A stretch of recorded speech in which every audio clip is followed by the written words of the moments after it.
My name is Cynthia, I'm 42 years old, and I died witnessing something so shocking that I still struggle to grasp it, the 7 stages of semen retention. What I'm about to share may sound unbelievable, but Jesus literally revealed something men and women desperately need to understand right now. I was never religious. I mean, I believed in God, went to church on Easter and Christmas, but I wasn't what you'd call devoted. I worked as a pharmaceutical sales rep, traveled constantly, and lived a pretty normal life. Then one morning in February, I collapsed in my kitchen from a massive pulmonary embolism.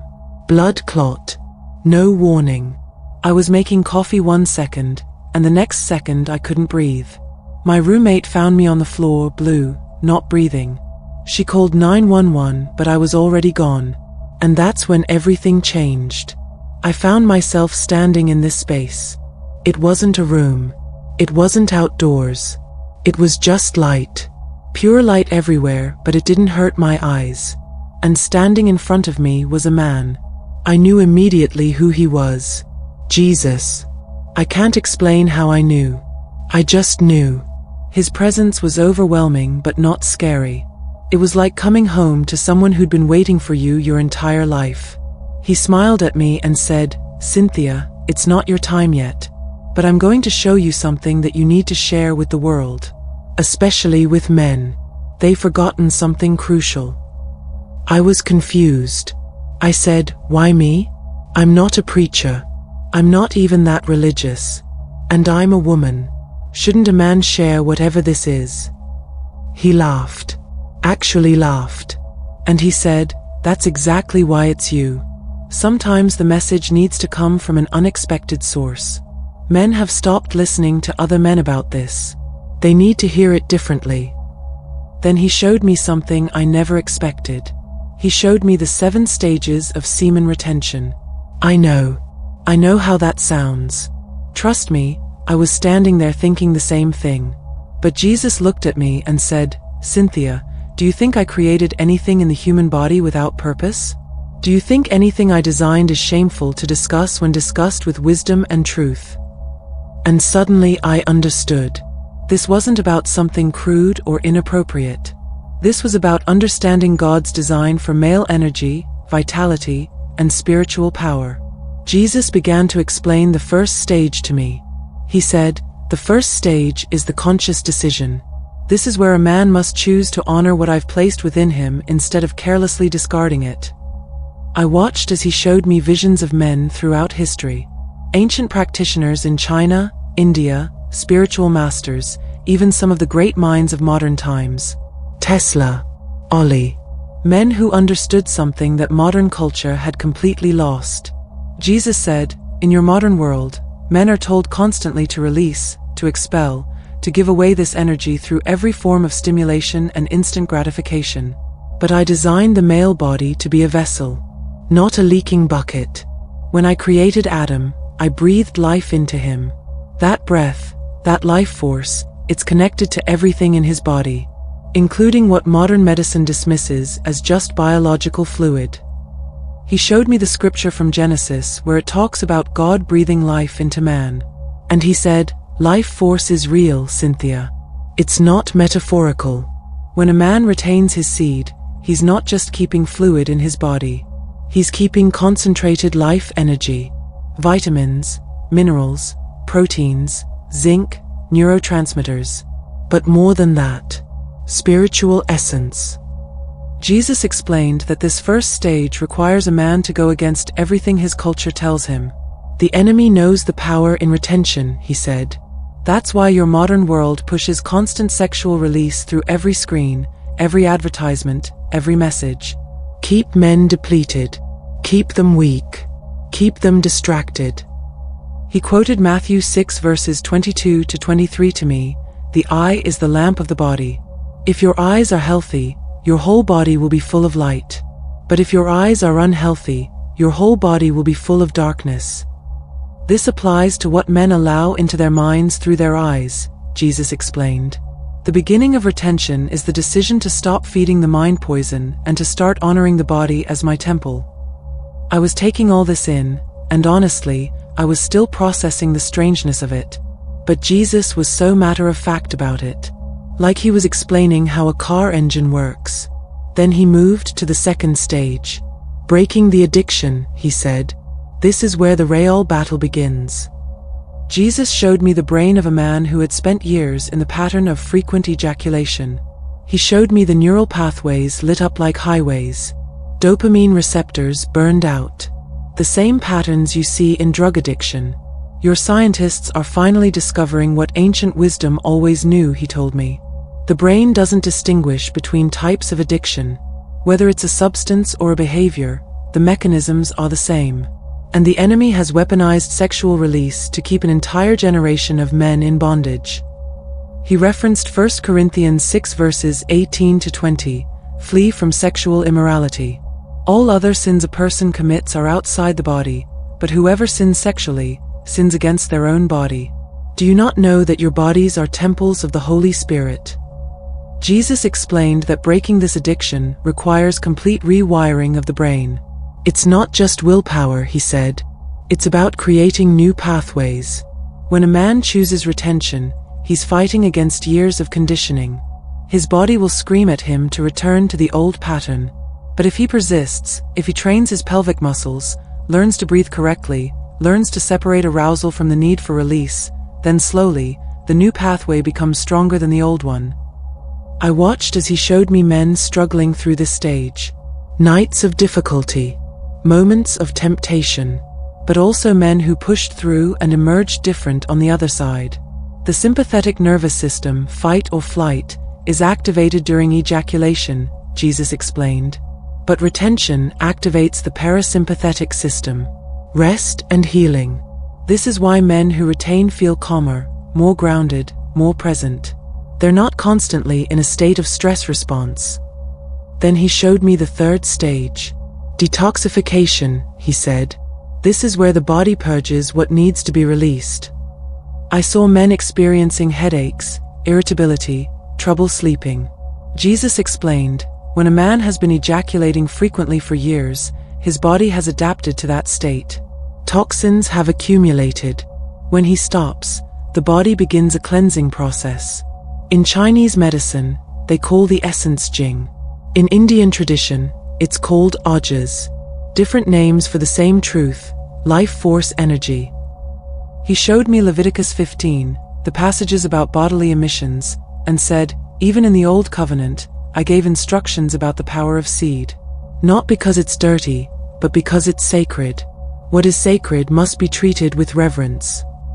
Jesus explained that during detoxification, a man must support his body, drink water, eat clean foods, move his body gently, fast occasionally. The temporary discomfort is the body's way of resetting itself, he said. Like when you fast, the first days are hard, but then clarity comes. I was amazed at how detailed he was being. This wasn't vague spiritual talk. This was practical, physical instruction. Then we moved to the fourth stage. Increased vitality, Jesus said, and I could hear the excitement in his voice. This is where men begin to feel what I originally intended for them. He showed me the hormonal changes. Testosterone stabilizing at higher levels. DHEA increasing. Growth hormone optimizing.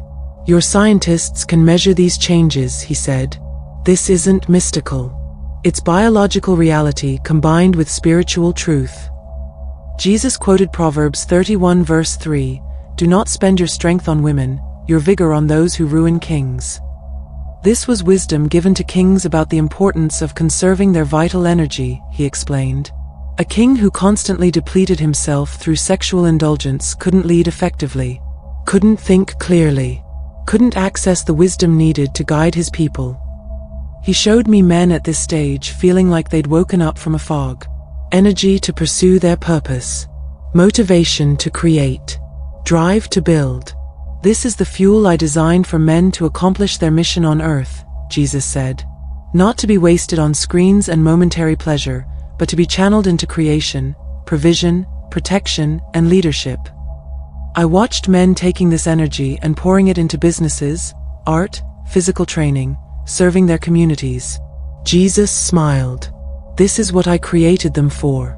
But the enemy wants them exhausted, depleted, sitting in front of screens, barely surviving. That's not my design. Then he showed me the fifth stage. Magnetism and presence, Jesus said. This is where others begin to notice. I saw men walking into rooms and everyone turning to look. Not because they were doing anything dramatic, but because something about them had changed. Their energy field had expanded. Jesus explained, when sexual energy is retained and circulated properly through the body, it creates a bioelectric field. Your scientists are beginning to measure this. They call it the body's electromagnetic field. But spiritual traditions have known about this for thousands of years. He referenced Matthew 5 verses 14 to 16, "You are the light of the world. A town built on a hill cannot be hidden. Neither do people light a lamp and put it under a bowl. Instead they put it on its stand, and it gives light to everyone in the house. In the same way, let your light shine before others." When a man retains, Jesus explained, his light grows brighter. People are drawn to it, especially women. The feminine is naturally attracted to the masculine when the masculine is full of retained power. This is divine design. But men must be careful here. He warned me about the danger of ego at this stage. When women start noticing them more, when people want to be around them more, men can become inflated, prideful. They can start using this magnetism to manipulate rather than serve. This is a test. Will they use this increased power for selfish gain or for kingdom purposes? Jesus showed me men at this stage going two different directions. Some became arrogant, collecting female attention like trophies, letting their egos run wild. Others remained humble, used their increased presence to serve, to lead with integrity, to point others toward God rather than toward themselves. This stage reveals character, Jesus said. Magnetism is neutral. It's what you do with it that matters. Then we reached the sixth stage. Enhanced intuition and spiritual awareness, he said. This was the stage that fascinated me most. Jesus showed me the pineal gland, the third eye as ancient traditions call it, beginning to activate in men who had been retaining for months. This small gland is the bridge between physical and spiritual, he explained. When sexual energy is directed upward through the spine instead of expelled outward, it feeds this gland. It activates dormant regions of the brain. He quoted Joel 2 verse 28, "I will pour out my spirit on all people. Your sons and daughters will prophesy, your old men will dream dreams, your young men will see visions." This isn't just about the day of Pentecost, Jesus explained. This is about what happens when my people learn to steward their bodies correctly. The dreams, the visions, the prophetic insights, they come more easily when the body is full of vital force rather than depleted. I watched men at this stage experiencing synchronicities, moments of clarity, enhanced creativity, empathic connections with others. Jesus smiled. This is the beginning of accessing what I originally designed humans to experience. Before the fall, Adam walked in constant communion with me. His intuition was perfect. His discernment was clear. Retention is one of the keys to restoring some of that connection. But he also warned me. Spiritual experiences must be tested. Just because a man has visions doesn't mean all his visions are from me. The enemy also gives visions. Discernment is crucial. That's why retention must be paired with time in my word, with prayer, with spiritual maturity. Otherwise, a man can be deceived by his own inflated sense of spiritual importance. He showed me men who'd gotten to this stage and gone off the rails, thinking they were prophets or enlightened beings, when really they just accessed some spiritual energy without the character and wisdom to steward it. Power without character is dangerous, Jesus said firmly. Then he brought me to the seventh and final stage. Spiritual embodiment and transmutation, Jesus said. This is the destination of the journey. He explained that traditionally, this stage comes after a minimum of 100 days of complete retention, though for some men it takes longer. The seed completes its cycle, he said. It transforms from gross physical matter into refined spiritual essence. Your scientists don't have equipment to measure this yet, but it's real. Jesus showed me men at this stage who had become different. They carried weight, authority. Grace. Not the forced kind of authority that comes from ego, but the natural kind that comes from alignment with divine purpose. He quoted Romans 12 verses 1 to 2, "Offer your bodies as living sacrifices, holy and pleasing to God. This is your true and proper worship. Do not conform to the pattern of this world, but be transformed by the renewing of your mind." This is what transformation looks like, Jesus said. When a man offers his body, including his sexual energy, as a living sacrifice, he is transformed.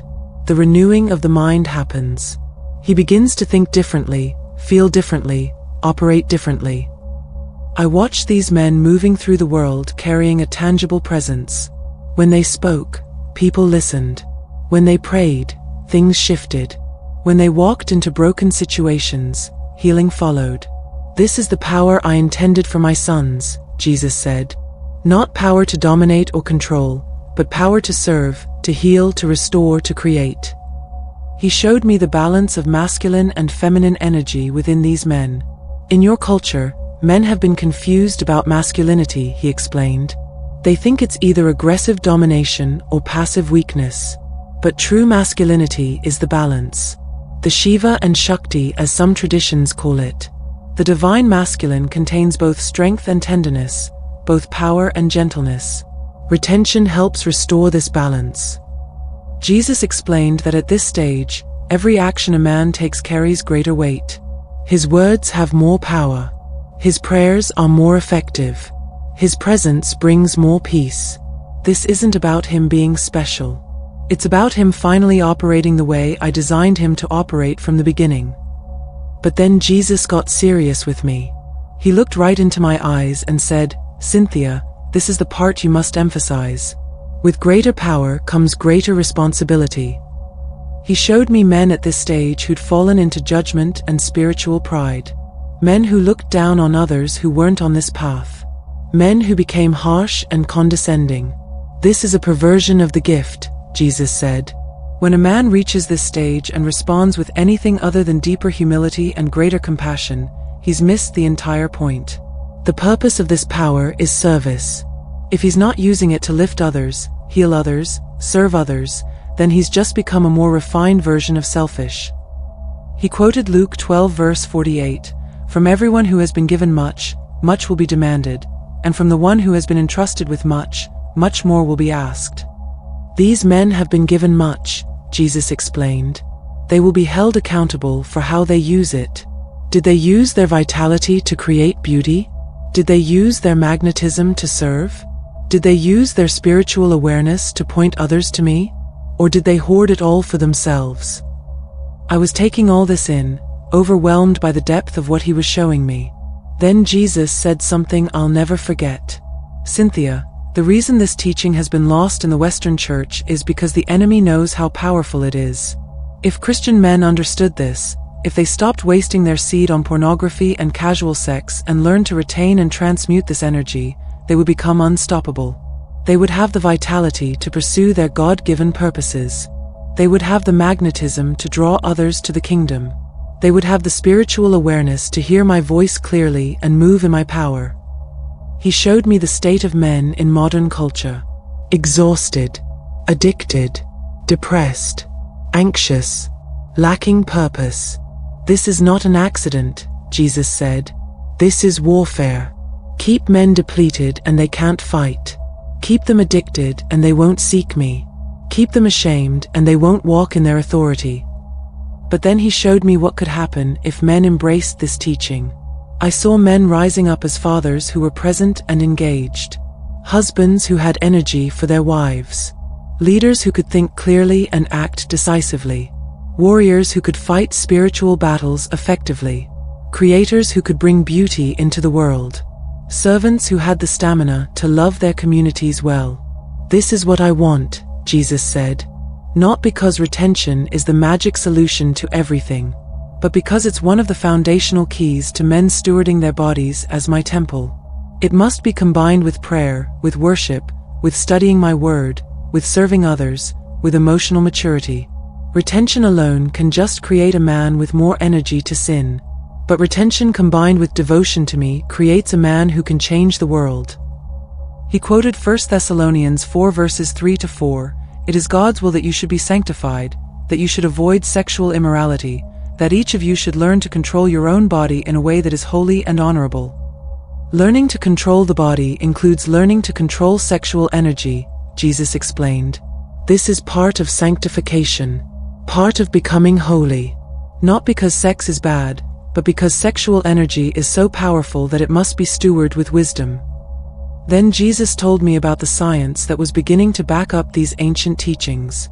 He showed me research on neurogenesis, how semen contains nerve growth factors that can create new neurons when retained in the body instead of expelled. He showed me studies on hormone optimization, studies on the benefits of avoiding pornography, studies on the connection between sexual behavior and mental health. Your scientists are slowly rediscovering what I built into the human body from the beginning, he said. But they're still far behind what spiritual masters have known for millennia. Jesus walked me through each stage again, this time showing me the pitfalls men needed to avoid. In stage 1, the pitfall was giving up too quickly when it got hard. In stage 2, the pitfall was returning to old patterns under stress. In stage 3, the pitfall was mistaking detox symptoms for failure and quitting. In stage 4, the pitfall was wasting new energy on distractions instead of purpose. In stage 5, the pitfall was pride and using magnetism for selfish gain. In stage 6, the pitfall was spiritual deception and thinking every vision was from God. In stage 7, the pitfall was judgment and superiority over others. Every stage has its test, Jesus said. The journey requires wisdom, community, and constant connection to me. A man shouldn't walk this path alone. He needs brothers who understand. He needs accountability. He needs to stay in my word so he doesn't get off track. I asked him, why don't churches teach this? He smiled sadly. Because the Western church has become uncomfortable with the body. They've separated spirit and flesh in a way I never intended. They'll talk about prayer and worship, but not about sexuality and energy. They've let shame rule instead of wisdom. But this is changing. I'm raising up teachers who will bring these truths back into the light. Then Jesus said, Cynthia, you need to go back now. You need to share this testimony. Many won't believe you. Some will mock you. Some will say this is inappropriate for a woman to talk about. But you speak what I've shown you. The men who are ready will hear it, and it will change their lives. I started to panic, but I don't understand all of this fully. I'm not qualified. He laughed again. You're not supposed to be the expert. You're supposed to be the messenger. Share what I showed you. The men who are serious will do their own research. They'll study the ancient practices. They'll experiment with their own bodies. They'll find the path that works for them. Your job is just to plant the seed of possibility. And then everything went white. I woke up in a hospital bed 3 days later. The doctors said I'd been clinically dead for 8 minutes before the paramedics revived me. They said I'd been in a coma since. Brain damage was likely. But when I woke up, I was completely fine. Clear-minded. No damage at all. The first thing I did was write down everything Jesus had shown me. Every detail I could remember. And now I'm sharing it with you. I know this sounds crazy. I know some of you will think I made this up or that I was hallucinating. But I'm telling you what I experienced. Jesus showed me these 7 stages of semen retention because he wants men to understand the power he placed inside them. He wants them to stop wasting it and start stewarding it. He wants them to rise up in their full strength and fulfill their purposes on earth. This isn't about being weird or extreme. This is about understanding God's design and working with it instead of against it. It's about giving men back the vitality, focus, and spiritual power that's been stolen from them by a culture that wants them weak and distracted. If you're a man hearing this, I want you to know you're not weak. You're not broken beyond repair. You have incredible power inside you. Power that the enemy wants you to waste. But Jesus wants you to reclaim it. He wants you to walk in the fullness of who you were created to be. A son of God. An image bearer. A warrior. A leader. A man full of light and life and love. And if you're a woman hearing this, Understand that this message isn't anti-woman or about men withholding themselves from relationship. It's about men learning to steward their energy so they can show up fully in relationship, in fatherhood, in leadership, in all their responsibilities. A man who masters retention is a better partner, not a worse one. Take from this what resonates. Leave what doesn't.